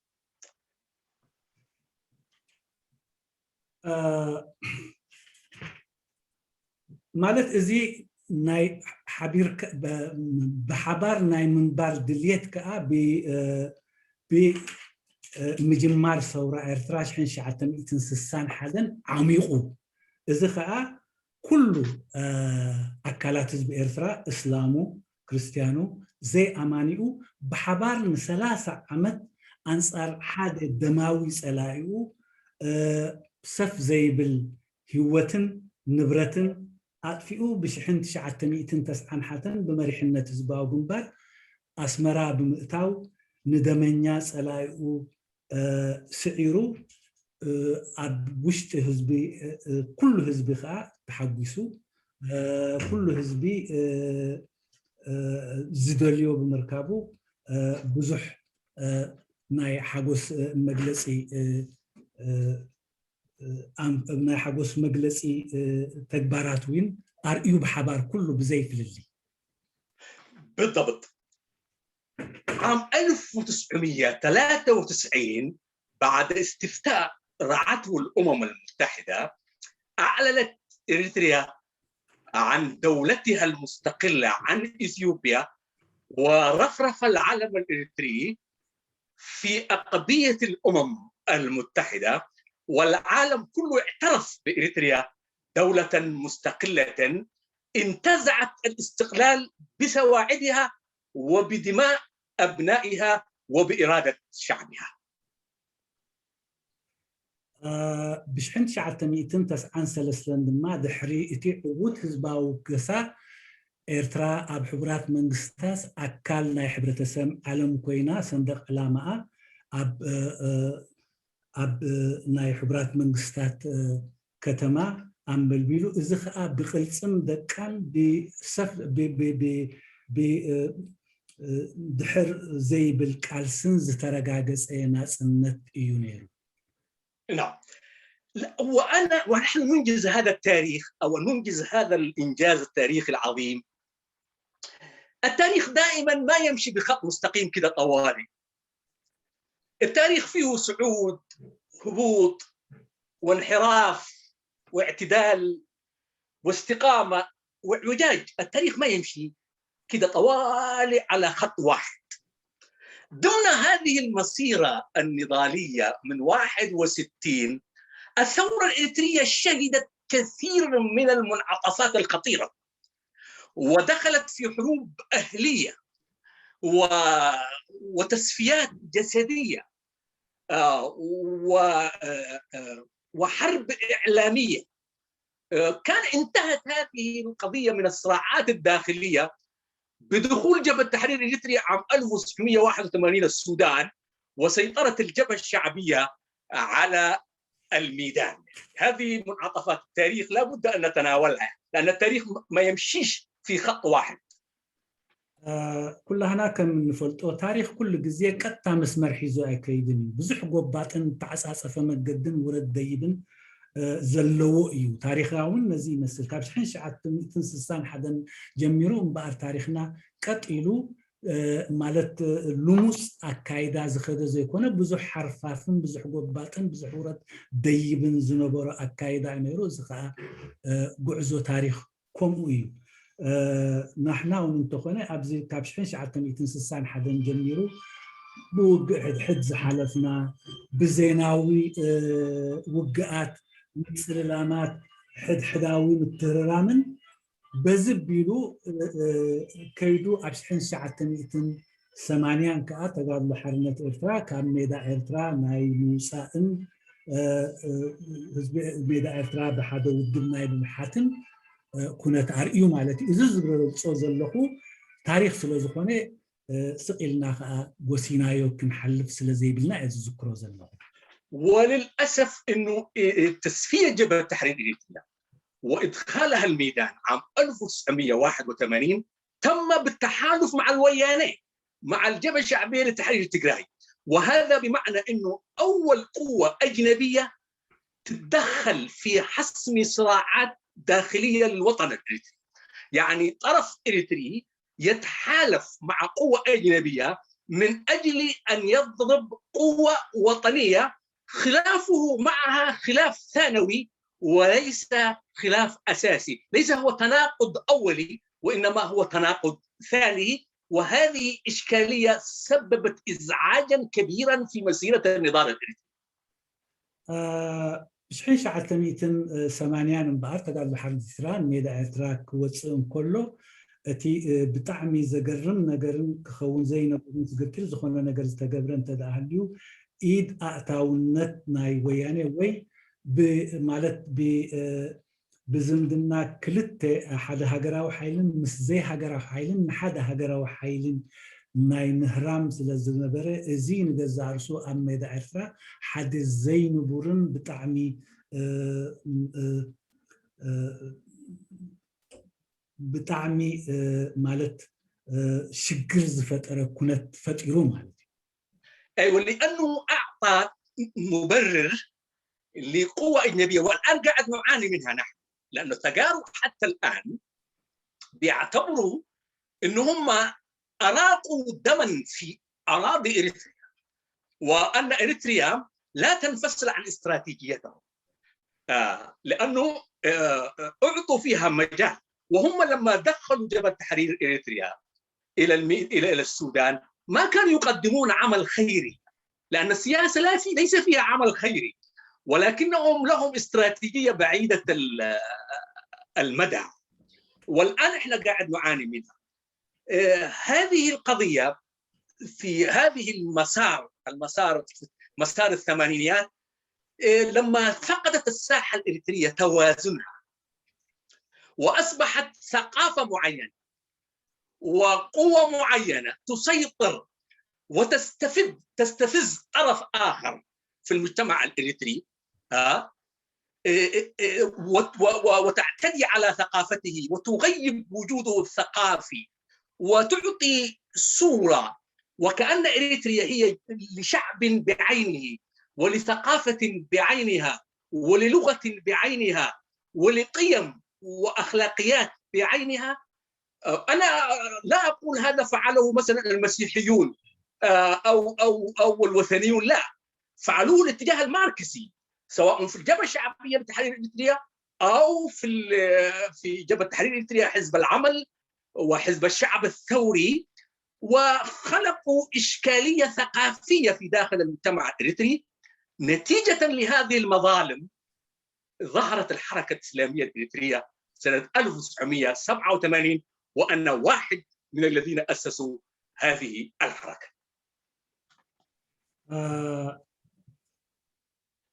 زي ناي زي هاجراوي بعداو حيلينا إرترا متاو تي لومي صدم كاب فتيرو زلي مخنياتو إذا حيل زي أب سمانياتات ميدا إرترا أتيو أدمو مستعب إرترا زنبرا هاجراو حيلي أنصار حدا هاجراوي حيلي نا إرترا هاجراو حيلي كفسسون كله نقبر سناي وين صبوق مالتني نحاده زيت متونجر وي يلو أيكون متايدا نايلو وح استراتيجي زت أمته إيو إزي خاء لومي نجزع رسو حدا كارتي إنريو زلنا شجر أميدا إرترام باري ويا إرترا كارت وان تزتفت رأيو أبزي وان زعتوه بعده حيلي دميز أفسس كل عديو يبص حني وسجاب أبزبل نجارات وين زمات أترلو زلو كنتات كفتر كيلو أزي بتحدث شنخي بتخال أي شنخون ميزان حيلي إرترا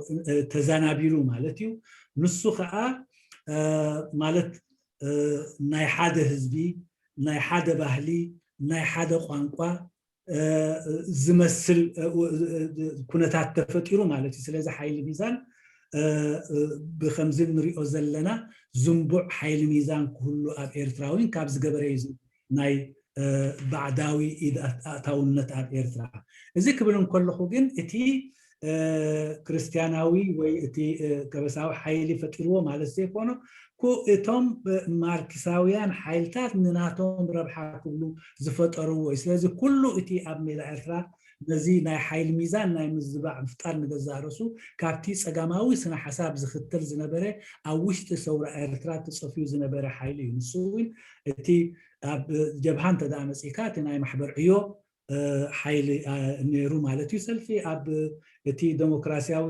ሰልፋዊ ሰልፊ ዴሳዊ ሰልፊ ወይ ዴሞክራሲያዊ ዴሳዊ ሰልፊ ዝብል ድማ ኣብ ህዝባዊ ግንባር ዝነበረ በዞም ክልቲኦም ሓይልታት እዚኣቶም ዝተፈልጠ ዝንቡዕ ሓይሊ ሚዛን ተፈጢሩ ስጋብ ሕጂ ከምኡ في النهاية إنه الحزب اللي كان طبعا ظهرت الحركة الإسلامية الإريترية وأنا واحد من المؤسسين لهذه الحركة. أرجو هذه القضية أظن نسيتها ما ترجمتها. ظهرت لكي تناقش هذه القضية حقوق طرف من المواطنين في المجتمع الإريتري وجد نفسه مجردا من كل مكتسباته. لا أقول المسيحيين هم اللي جردوه ولكن أقول الماركسيون هم اللي جردوه واستغلوا في ذلك لأن الدين زي ما قلت في بداية حديثي الدين السيكولاريزم أو العلمانيين بيقولوا أبعدوا الدين لكن في ذات الوقت يستخدموا الدين لصالحهم. ኣብ መወዳእታት ክተቕሶ ዝደለኹ ወይ ተስታዊን ተቂሶምን እምበኣረይ እዚ ከምዚ ኢሉ ምስ ኮነ እዚ ሚዛን እዚ ምስ ተዛናብዐ ገለ ኣካል ናይቲ ሕብረተሰብ እውን ናቱ መሰልን ናቱ ረብሓታትን ምስ ተመንዝዐ እስላማዊ ምንቅስቃስ ነዚ ጉዳይ እዚ ንምዝታይ ዝመፀ እዩ። ስለምንታይ እቲ ሓደ ኣካል ንገዛእ ርእሱ ዝዝተየሉን ዝዝረበሉን መሰላትን ረብሓታትን ጥቕምታትን ስለ ዘሎ ነዚ እዩ። እዚ ክብል እንከለኹ ግን እቶም ማለት ዘይ እስላማውያን ወይ እቲ ካልእ ሃይማኖት ዘይኮነ እቶም ዕልማናውያን ወይ እቶም ፀጋማውያን እዮም ነዚ ነገር እዚ ዝገበርዎ ግን ከዓ ሃይማኖት ከም መሳርሒ ተጠቂሞምሉ እዮም ይጥቀምሉ ከዓ እዮም ይኣምንሉ ዘይኮነ ሃይማኖት እቲ ሃይማኖት ነዚ ናይ ካልኦት ረብሓ ንምምዛዕን ንናቶም ረብሓታት ክብ ንምባልን ሃይማኖት ይጥቀምሉ እዮም መሳርሒኦም። الاتجاه الماركسي اللي كان في الجبهة الشعبية طبعا الحزب حل أساس أفورقي حل الحزب حزب الشعب الثوري وأعلن عن حله في مؤتمر نقفة عام 1994 فيما أذكر. ممكن إذا كنت أنا أخطأت تصححوني لكن أتذكر أنه الإعلان عن حل حزب الشعب الثوري كان في نقفة في مؤتمر نقفة عام 1994 ميلادي. ማለት እቲ ማርክሳዊ ሰልፊ ኣብ ውሽጢ ህዝባዊ ግንባር ዝነበረ እሱ ከዓ ሰልፊ ህዝቢ ዝብል ኣብ 1994 እንተዘይተጋግየ ኣብ ነቕፋ እዚ ብዕሊ ተወጊዱ ማለት እዩ ብዕሊ ደው ኢሉ እዚ ማርክሳዊ ሰልፊ እዚ وفي هذا اللحظة من التاريخ عام 1994 تقريبا شنت الجبهة الشعبية لتحرير إريتريا أو مجموعة أساياس حتى عشان ما أظلم الجبهة الشعبية لتحرير إريتريا لأن الجبهة الشعبية لتحرير إريتريا نفسها أصبحت في خبر كان غير موجودة حاليا يعني أنه شخص واحد سيطر عبر جهاز الأمن على الدولة كلها وعلى التنظيم كله. في هذه اللحظة من التاريخ قوة أمنية جت كرن وداهمت ليلا المنازل واعتقلت الدعاة ومدرسي المعاهد الإسلامية والمشايخ وأخفتهم عن الوجود حتى هذه اللحظة غير معروفين فين موجودين وما هي التهمة الموجهة إليهم حتى الآن غير معلنة والدولة تنكر أن هي أخذتهم ولا تعترف بهذا أبدا وكأن الأرض بلعتهم أو السماء اختطفتهم في حين المجتمع كله يشهد بأنهم أخذوا من كرم. وظهرت في مجلة ساجم وقتها في التسعينيات بعد تحرير إريتريا كاريكاتير مرسوم فيه مسلم عنده لحية وعامل طاقية، وواحد من الجنود يضربه برجله خارج الخارطة الإريترية، ومكتوب بالتقرينيا فندمنتاليزم بهلتي اب إريترا بوتا يبلمون.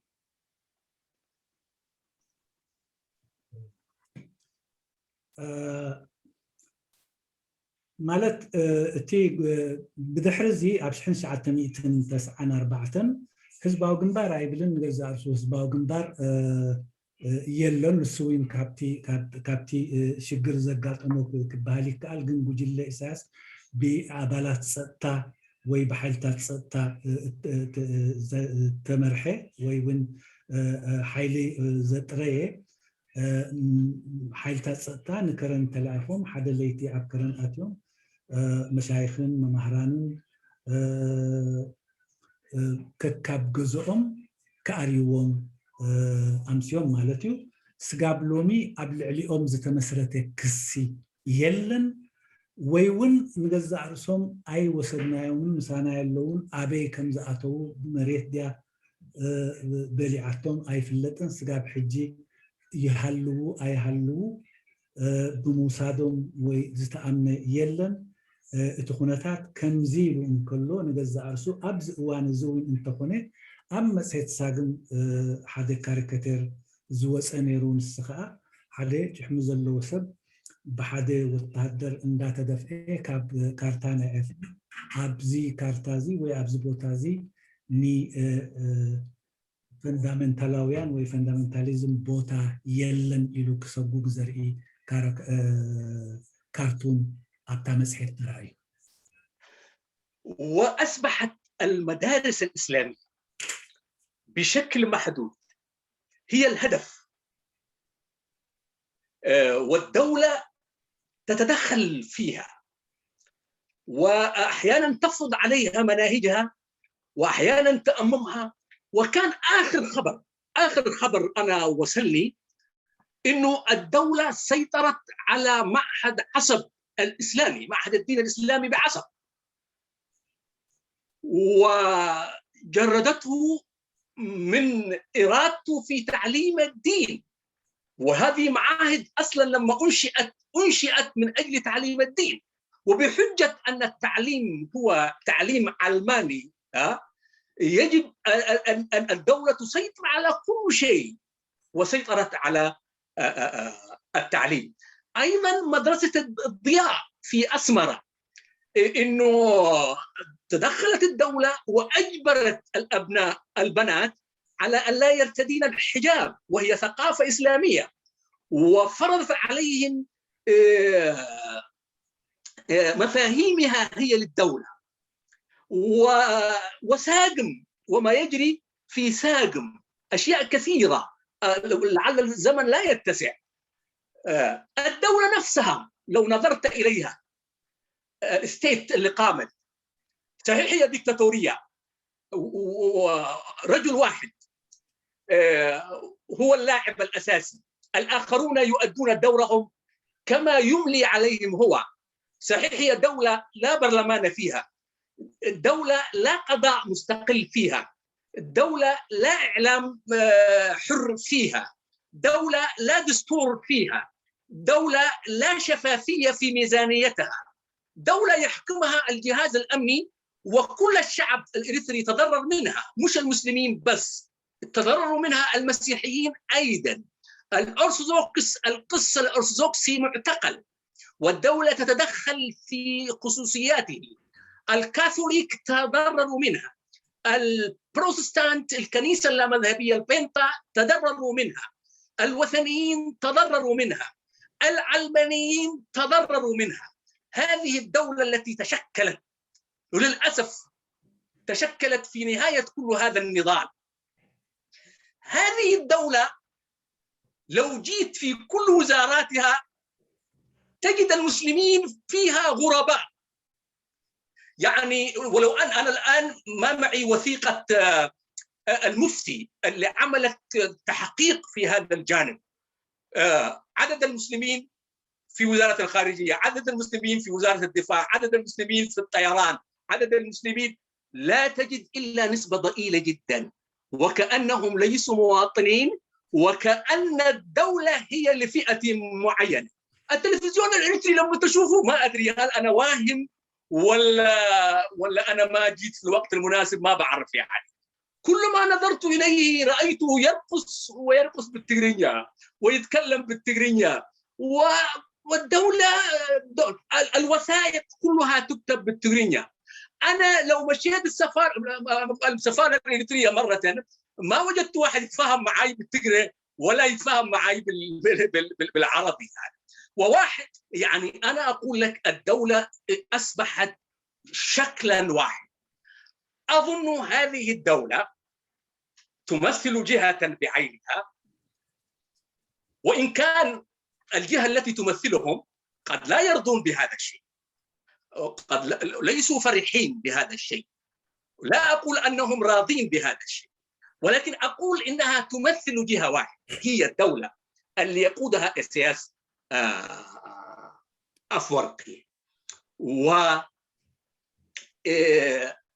سنة 2001 الشعب الإريتري بعد ذلك لما بدأت الصحافة الحرة يعني تبدأ وتظهر الحرية القاضي يحكم عليك بالتجرينية ويعطيك قرار الحكم بالتجرينية، وبعدين أنت تذهب إلى شخص يعرف التجرينية عشان يترجموا لك، والشخص اللي يترجموا لك يطلب منك قروش، وتسمع حكمك بلغة لا تفهمها.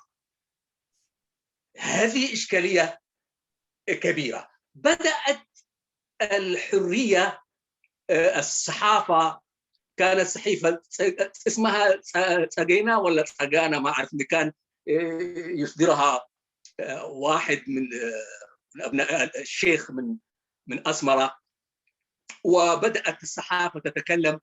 في هذه اللحظة قامت حرب بادمي عام 1998 وحصل تطوراتها، أنا ما حأتكلم فيها كثير، أنتم تتابعونها وتعرفونها. وهيلي ولدت هيلي دروع في ألمانيا، أظن في ألمانيا مع الأمين محمد سعيد، تكلم وقال الحقيقة. وبعد ذلك حدثت تطورات، أنا قاعد أستعجل، وظهرت أحداث 11 سبتمبر 2001 في أمريكا، الأحداث الإرهابية التي حدثت في أمريكا، وانتهز أسياس، ظهرت مجموعة G15 وانتهز أسياس هذه الحالة واعتقل هذه المجموعة وأخفى وجودها. وهنا أتوقف على أساس أن أعطيك فرصة للترجمة. الترجمة أستاذ جرماي، بس قبل أحب أذكر الدكتور لأنه أخذنا يمكن أكثر من ساعة ونص الآن، ماشيين على الساعة الثانية. أنا خلاص أخلص الآن. أيوة حاول. أنا وصلت في النهاية. أنا وصلت في النهاية. تمام، ممتاز. لأنه بعدك حيكون في نقاش إن شاء الله في الأسئلة أنا وصلت في النهاية. ممتاز دكتور. كل زمن انقساصات كنريهم كلنا اتي ناي اسلمنا بيت تمرتات علامه زغبره ينيرو مخنياتو حنساب اب سرعه تمرتي نايتي اسلمنا تمرتي اتو مالتيو كم نفرطو زي ابيات تمرت زي ناي اسلمنا تمرتي وي نمهابيو زقومي سلازي ناتو سرعه تمرتك سرعلو زي كاليو اب حد اوان دما دو كم زبلن وي ون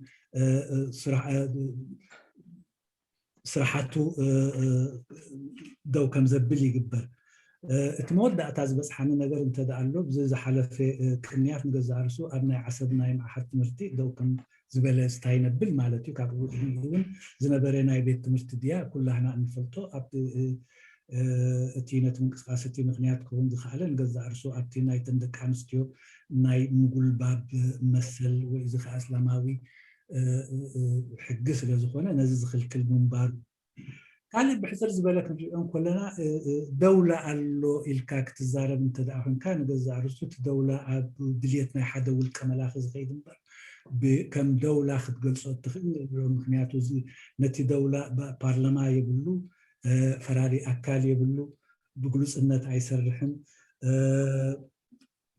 ነፃ ናይ ዜና ትካላት የብሉን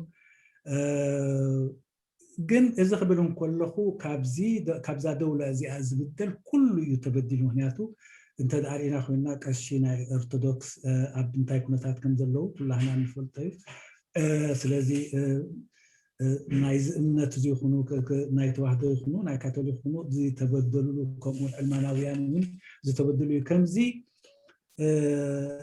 ኢሉን ከሎ ንገዛ ርሱ ኣብቲ ወገን ሻንር ካልእ ክትርኢ ከለኻ ንርዲ ኣብቲ ናይ ሚኒስተራት ቁፅሪ ወይ ብዝሒ ክትርኢ ከለኻ ንገዛ ርሱ እቲ ብዝሒ ናይ እስልምና ኣብ ውሽጢ ክትርኢ ከለኻ ጨሪሱ ዝዝከር ኣይኮነን ንገዛ ርሱ እዚኣቶም ኣብ ሃገሮም ጓኖት ድዮም እንታይ እዩ ዘብለካ እዩ ኣነ ንድዒ ኣይፈልጥን ቴሌቭዥን ኤርትራ ክርኢ ከለኹ ኩሉ ትሪኦ እቲ ናይ ትግርኛ ስዕስዒት ፀወታ ንሱ ጥራሕ ዝርኢ ካልእ ዝሪኦ ካልኦት ሰባት ከም ዘለው ዘርእየካ ከምኡውን ኣብ ኤምባሲ ከይድካ እውን እቲ ትረኽቦ ናይ ኣገልግሎት ስታት ፍሉጥ እዩ ማለት እዩ ስለዚ ብጠቕላልኡ ሓደ ገፅ የርእየካ ማለት እዩ ግን ወይ ሓደ ገፅ የንፀባርቕ ግን እውን እቲ ዝንፀባረቐሉ ዘሎ ገፅ እውን በዚ ናቱ ገፅ ሕጉስ ከም ዘይኮነ ከዓ ትርኢ ማለት እዩ እዚ ከምዚ ኢሉ እንከሎ ኣብ 2001 ማለት ናይ ኣብቲ ዋንቲ እውን ኣብ ነፃ ጋዜጣታት ከም በዓል ፅጌናይ ገለ ይግለፅ ነይሩ ክኸውን ይኽእል ግን ኣብዚ እዋን እዚ በዓል ድሕሪ ናይ 11 ሰፕተምበር ነዚ ዕድል እዚ ተጠቒሙ ኣብቲ ኣብ 2001 ዝተረኣየ ብበዓል ኣብዚ ፍራንክፎርት ብሃይለ ወልደ ትንሳኤ እቲ ኩሉ ዝተረኽበ ኩነታት ዝተገልፀ ነይሩ ስለዚ ኩሉ እቲ ዝተባህለ ዘሕጉስ ኣይነበረን ነዚ ዘይሕጎሶ እቲ ውልቀ መላኺ ግን ነቲ ኣብ ኣሜሪካ ኣብ 11 ሰፕተምበር ዝተረኽበ ኩነታት ተጠቕሚው ነዞም ሰባት እዚኣቶም እውን ነቶም ዕልማናውያን ኣብ ምእሳሮም ተዋፊሩ ማለት እዩ ካልእ ክንሪኦም ከለና ንገዛ ርሱ ኣብ ከምዚ ዝኣመሰለ ደውላ ኣብ ቤት ፍርዲ ከይድካ ፍርድኻ ብትግርኛ ትሰምዑ ካብኡ ጌራ ፍርድኻ እንታይ ከም ዝብል ንኽተተርጉሞ ናብ ካልእ ቦታ ገንዘብ ከፊልካ ተተርጉመሉ ኩነታት ኣሎ ፍርድኻ ብዘይትሰምዖ ቋንቋ ይወሃበካ ስለዚ እዚ ኩሉ ኩነታት እዚ ዘይ ንቡር ኩነታት እዚ ናይቲ ኣብቲ ሃገር ዘሎ ናይቲ ውልቀ መላኺ ድልየት እዩ ዘንፀባርቕ እየ ዝብል ዘለኹ ምክንያቱ ንሓደ ገፅ ንሓደ ባህሊ ንሓደ ቋንቋ እኳ ዝመስል እንተኾነ እቶም ናይዚ ቋንቋ ተዛረብቲ እውን በዚ ኩነታት እዚ ሕጉሳት እዮም ባህላይ ኣይኮንኩን ዘለኹ في إطار هذا في هذا الوصف اللي أنا وصفته للدولة قد تتفقون معي قد تختلفون معي في هذا الوصف اللي وصفته أنا اليوم دخلنا في عقدة ثانية عقدة الصراع الإثيوبي وقواتنا الإريترية في دولة ما فيهاش برلمان ما فيهاش دستور الأوصاف اللي ذكرتها اتخذ قرار خطير جدا القرار ده فين حيودي إريتريا ما بنعرف دخل في صراع إثيوبي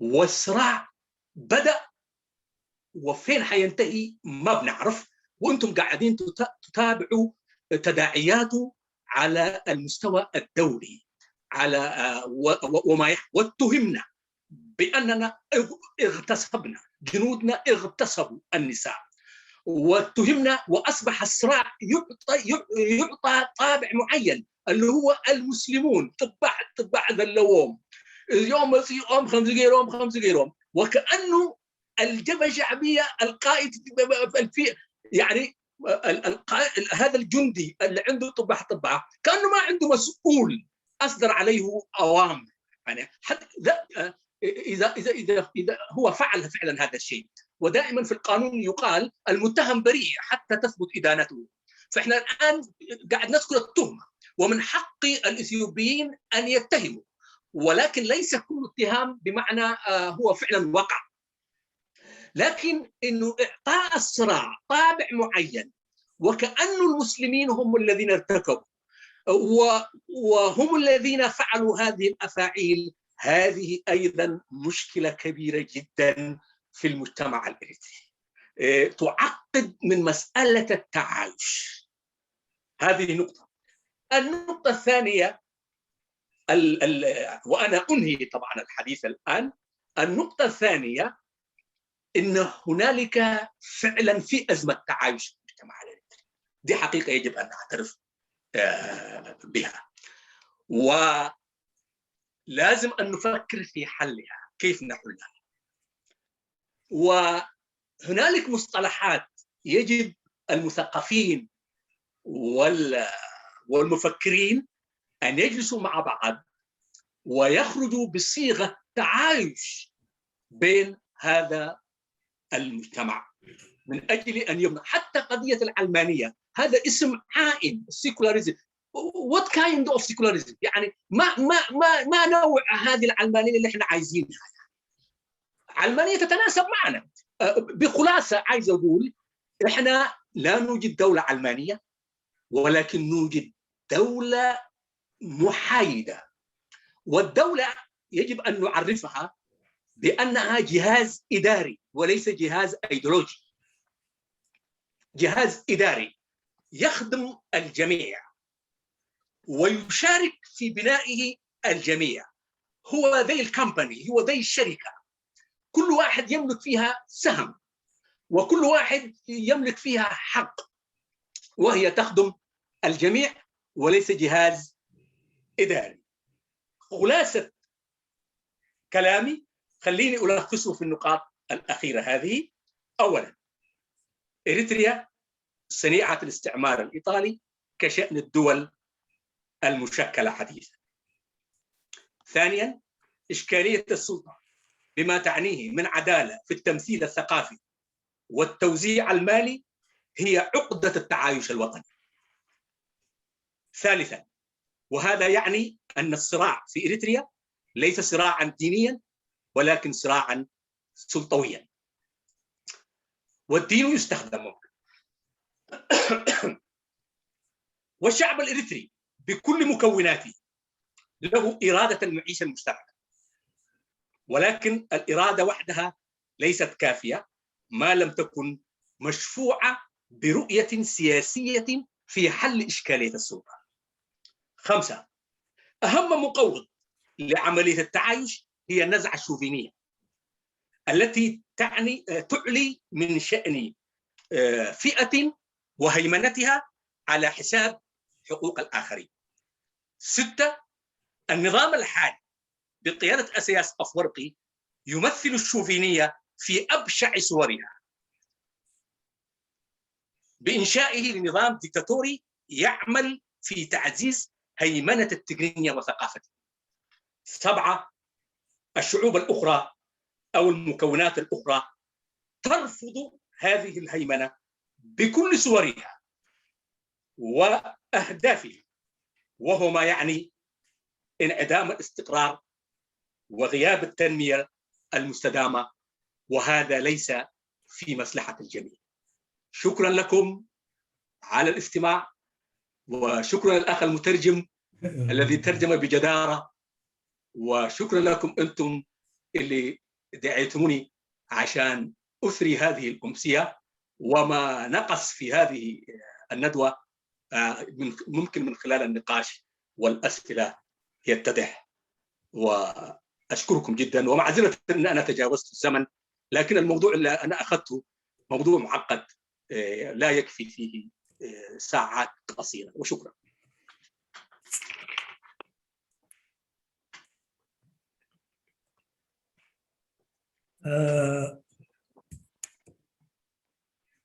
باركس زي نتا دولة زهبكو مجلسي كلاتكم تسامعوا تهونوا أبو بزح في اللي زلنا مثلنا اللومي جن كالي شجر آتينا اللونا السخاء مالت زا دولة زيا زخونة جلوس الناس لزي بالله حقاقة أكال سلزي بالله مالت فرادي أكالات ونسلزي بالله ناس أنا زينات أكالات ونسلزي بالله دليتو زقبرلان دليتو زفصملان سلازخونت لومين غزارسو اب صعبينو وي ابيكو دايو زين فلتو اب كال شجر اتينا لنا سخا اب غداي اثيوبيان اوي امونغو اثيوبياويان زلو سدمات ابو اتينا لنا ኣእትዩና ኣሎ ማለት እዩ ሳዕቤናት ኣብ ኣህጉራዊ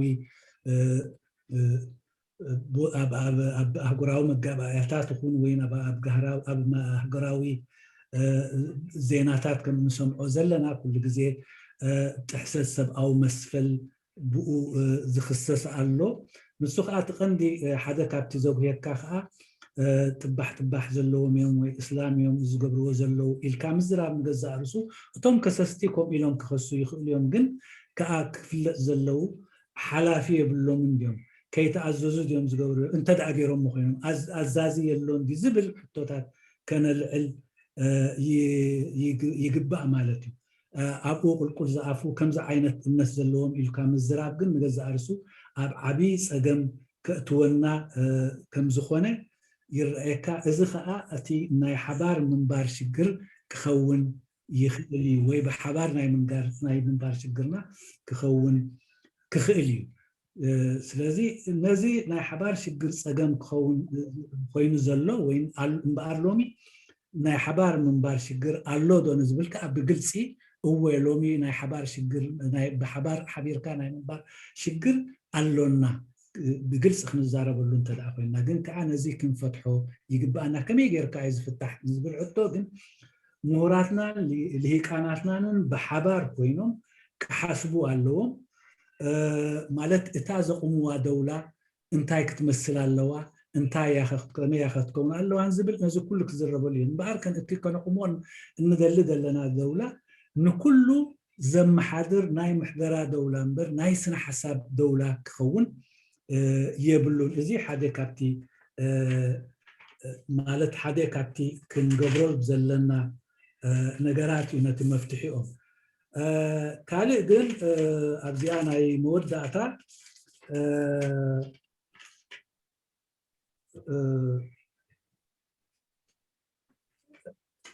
እምበኣር ኣብ ኤርትራ ሎሚ እቲ ሓቢርካ ናይ ምንባር ዘሎና ሽግር ሓደ 7 ነጥቢ ዝሓዛ ነጥብታት ኣቐሚጡ ነይሩ ዶክተር ጀላልዲን መሐመድ ሳልሕ ግን ኣይሓስክወንን ንዕአን ኣገደስቲ ስለ ዝኾና ኣብኡ ከለኹ ጥራሕ ቁፅሪ ገይረ ሓሊፈ ሓንቲ ብሓንቲ መታን ክንዝርዝር እንታ ቀዳመይቲ እንታይ ነይራ ዶክተር قدميتي هي إريتريا صنيعة الاستعمار الإيطالي كشأن أي دولة حديثة. أيوة قال أيتي إشكالية السلطة بما تعنيه من عدالة في التمثيل الثقافي والتوزيع المالي هي عقدة التعايش الوطني.